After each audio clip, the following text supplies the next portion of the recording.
Well, the father, Fred's story about Cal Williams was, all of these years ago, my dad had a sheep camp out north of Malta, out there on what was mostly desert at the time.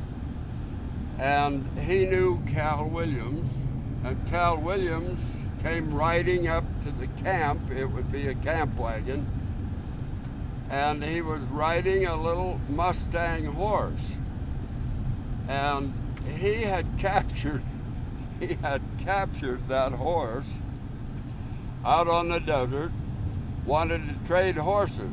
So the idea was you would rope a Mustang and subdue him, switch saddles, and get on and leave your old horse and trade horses. Well, when Cal rode up to the camp, the poor little horse didn't understand anything about which way to go or anything about reins and bridle. So Cal would lean back and give the little horse a boot on the side of the head or bump him on the side of the head, and so he would turn the opposite direction. So he rode up to camp that way, reaching up and tapping the little horse on the side of the head. And Father said, "Well, Cal, what are you going to do now?" And he said, "Well, I don't think this one's going to work out. I'm going to ride back out and get my old horse back and look for a better horse." And that's the way they did it. Cal Williams and Chick McKnight were itinerant cowboys. They would work wherever. They were around Oakley a lot. And there is a story about Chick McKnight at Oakley that it was probably the 24th of July, and the cowboys were all around on their horses, and the sheriff rode up to Chick McKnight and handed him a summons, a paper. He had to appear in court. And Chick said, "Well, I don't read. Read it to me." And the sheriff took the summons and began reading it, and Chick jerked the bridle off the sheriff's horse and took off. And the sheriff couldn't catch him. By the time he got rigged up and ready to go again, Chick McKnight was out over the hill and gone. That's the characters they were. There's also the story about, and this comes from Fred Lloyd. My dad knew those guys and followed them around the country or kept track of them. But the boys had heard of a big Mustang horse off somewhere out south and west of Oakley. So they got a chance to run that horse into a sheep corral in wet weather. And one or the other of them got a rope on that horse, and the horse was dragging him around and around the corral, and the one guy got tangled up with rope around his foot, and the horse was dragging him around through the wet conditions. The other guy helped him just enough to keep the horse going round and round and round. Finally, they got the horse all subdued, got a saddle on him, and one of the other guy, whichever one was on the horse, opened the gate to just take off. That's the way they did it. And the horse made a lunge and hit the gate post head on and knocked him cold. So they had to wait until the horse revived to start the ride all again. They were just wild men like that, or they could be.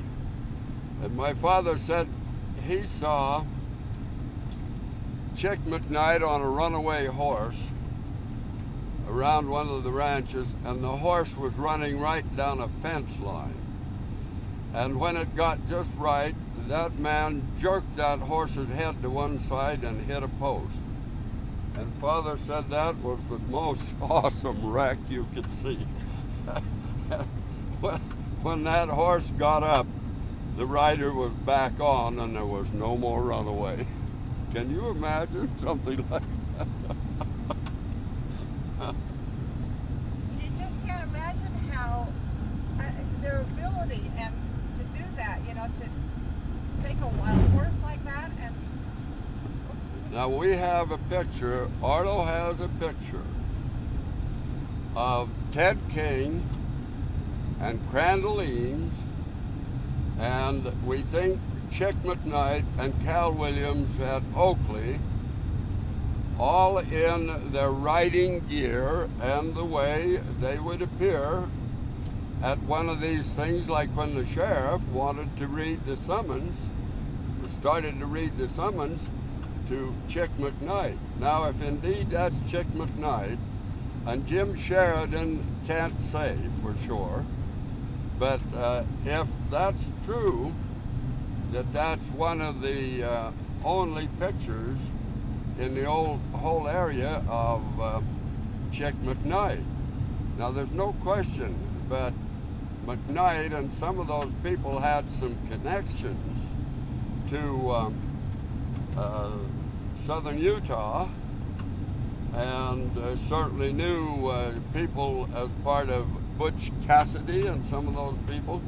In other words, these cowboys, these guys were going around the country.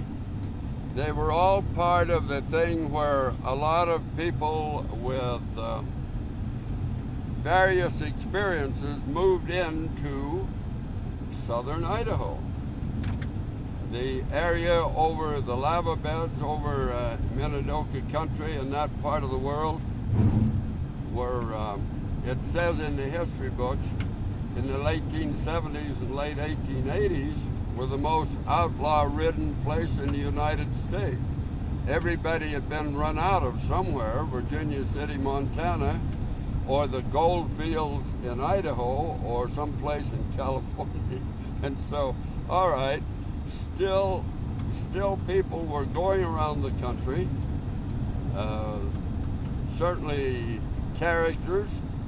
Some of them settled down to families, but all of this later on had just merged into the homesteading, the things that were going on in Elba beginning in 1871.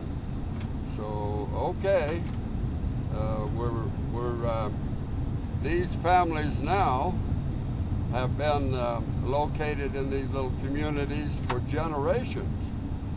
And certainly the names are being passed on. In Almo area, you have certainly the Durfees and the Eames and the Tracys and the Joneses. And here we are on our way to Kelton to see who came from there.